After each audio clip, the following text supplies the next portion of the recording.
ಚಿಲಿಪಿಲಿ ಎಂದು ಓದುವ ಗಿರಿಗಳಿರ ನೀವು ಕಾಣಿರೆ ನೀವು ಕಾಣಿರೆ, ಗಿರಿ ಗೋಳಾಡುವ ನವಿಲುಗಳಿರ ನೀವು ಕಾಣಿರೆ ನೀವು ಕಾಣಿರೆ, ಕೊಳನ ತಡಿಗಳಾಡುವ ಅಂಶಗಳಿರ ನೀವು ಕಾಣಿರೆ ನೀವು ಕಾಣಿರೆ, ಚನ್ನ ಮಲ್ಲಿಕಾರ್ಜುನ ಎಲ್ಲಿದ್ದಾನೆ ಅಂತ. ಚನ್ನ ಮಲ್ಲಿಕಾರ್ಜುನ ಈ ಕಡ್ಲಪ್ಪ ಮಠದಲ್ಲಿಯೇ ಆಸೀನನಾಗಿದ್ದಾನೆ. ಹೇಗೆಂದರೆ ಕಾಶ್ಮೀರದಿಂದ ಬಂದು ಈ ಸುರಪುರದಲ್ಲಿ ನೆಲೆಯಾಗಬೇಕಂದ್ರೆ ಎಂಥ ಒಂದು ಪವಿತ್ರ ಪುಣ್ಯ ಭೂಮಿ ಬಂಧುಗಳೇ. ಇಂಥ ಪುಣ್ಯ ಭೂಮಿಯಲ್ಲಿ ನಾವು ನಿಂತಿದ್ದೀವಿ ಅನ್ನೋದೇ ನಮ್ದು ಯಾವ ಜನ್ಮದ ಪುಣ್ಯದ ಫಲನೇ ಇರಬೇಕು.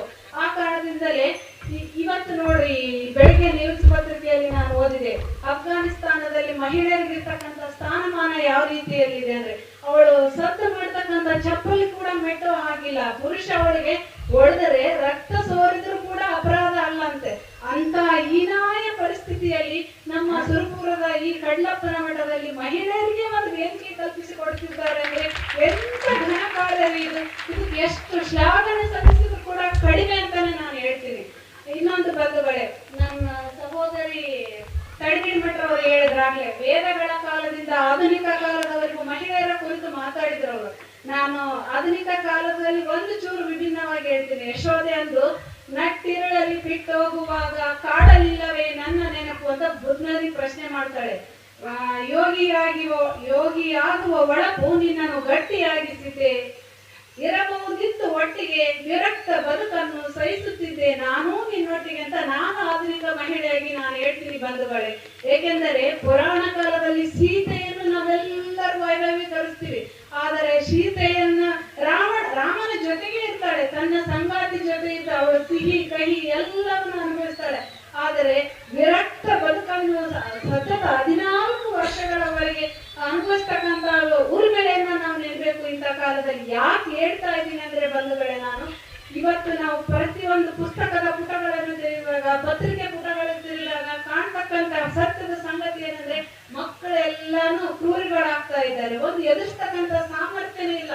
ನಾವು ವೇದ ಪುರಾಣ ಗಾದೆ ಈ ವಚನ ಏನೇ ಓದಿದ್ರು ಕೂಡ ನಮ್ಮ ಮಕ್ಕಳಿಗೆ ನಾವು ಒಂದು ಬದುಕನ್ನು ಎದುರಿಸ್ತಕ್ಕಂಥ ಸ್ಥೈರ್ಯವನ್ನು ಕೊಡ್ತಾ ಇದ್ಮೇಲೆ ನಾವು ಯಾವ ಇದ್ದಾರೆ.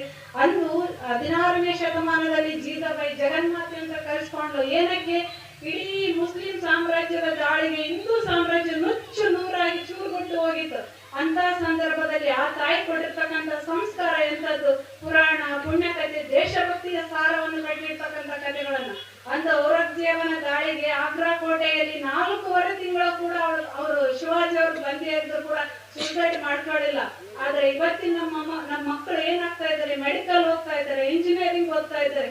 ಒಂದು ಸಣ್ಣ ಸೋಲು, ಪ್ರೇಮ ವಿರಹ, ಮಾರ್ಕ್ಸ್ ಕಡಿಮೆ ಆಯ್ತು, ಒಂದು ಚಿಕ್ಕ ಕಾರಣಕ್ಕೂ ಅಥವಾ ಅಪ್ಪ ದುಡ್ಡು ಕೊಟ್ಟಿಲ್ಲ, ಒಂದೇನೋ ಬೈಕ್ ಕೊಡಿಸಿಲ್ಲ, ಒಂದು ಸಣ್ಣ ಪುಟ್ಟ ಕ್ಷಣಿಕ ಆಸೆಗಳಿಗೋಸ್ಕರ ಬದುಕನ್ನೇ ಕೊನೆಗಾಣಿಸ್ತಕ್ಕಂತ ಪರಿಸ್ಥಿತಿ ನಾವು ಇಲ್ಲಿದ್ದೀವಿ ಅಂದ್ಮೇಲೆ ನಾವು ಮಕ್ಕಳ ತಾಯಂದಿರು ಗುರುತರವಾದ ಜವಾಬ್ದಾರಿ ನಮ್ಮ ಮೇಲೆ ಇದೆ ಬಂಧುಗಳೇ. ನಾವು ಮಕ್ಕಳಿಗೆ ಮುಖ್ಯವಾಗಿ ನಾವು ಹೇಳೋದನ್ನ ನಮ್ಮ ಮಕ್ಕಳು ಮಾಡೋದಿಲ್ಲ, ನಾವು ಮಾಡೋದನ್ನ ಫಸ್ಟ್ ಅನುಕರಿಸ್ತಾರೆ.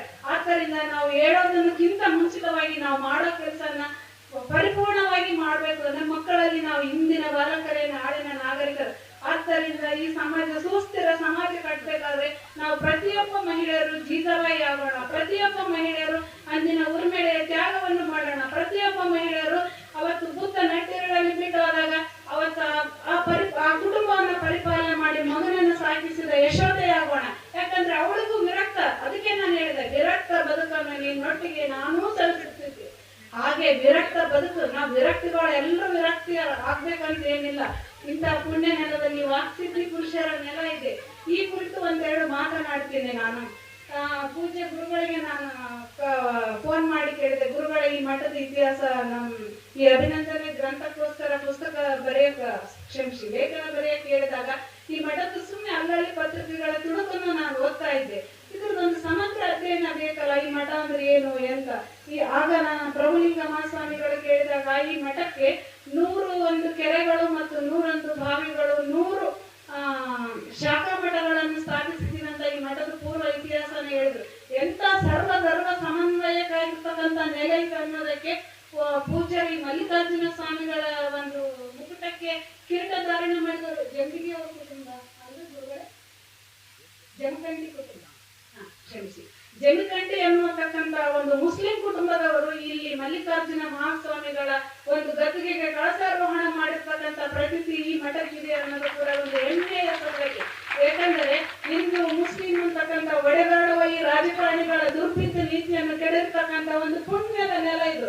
ಇದನ್ನ ನಾವೆಲ್ಲರೂ ಒಳಗಿರುವ ಆತ್ಮ ಹೆಣ್ಣು ಅಲ್ಲ ಗಂಡು ಅಲ್ಲ ಅಂತ ಅಂದೇ ಅಕ್ಕ ಮಾದೇವಿ ಹೇಳಿದಾಳೆ. ಹೆಣ್ಣು ಅಲ್ಲ ಗಂಡು ಅಲ್ಲ ಅನ್ನೋದನ್ನು ಬಿಟ್ಟು ಹಿಂದೂ ಮುಸ್ಲಿಂ ಅಂತ ತಮ್ಮ ರಾಜಕೀಯ ಕುತಂತ್ರಗಳಿಗೋಸ್ಕರ ಮನಸ್ಸುಗಳನ್ನು ಒಡೆದು ಒಂದು ಪವಿತ್ರ ನೆಲವನ್ನು ಒಂದು ರಣರಂಗವಾಗಿ ಮಾರ್ಪಡಿಸ್ತಕ್ಕಂಥ ಒಂದು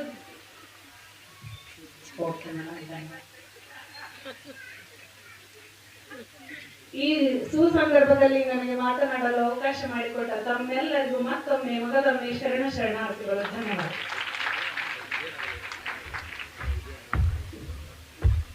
ಕಾರ್ಯಕ್ರಮದ ಕುರಿತು ಮಾತನಾಡಿದಂತಹ ಬಾಂಧವರಿಗೆ ಧನ್ಯವಾದಗಳು.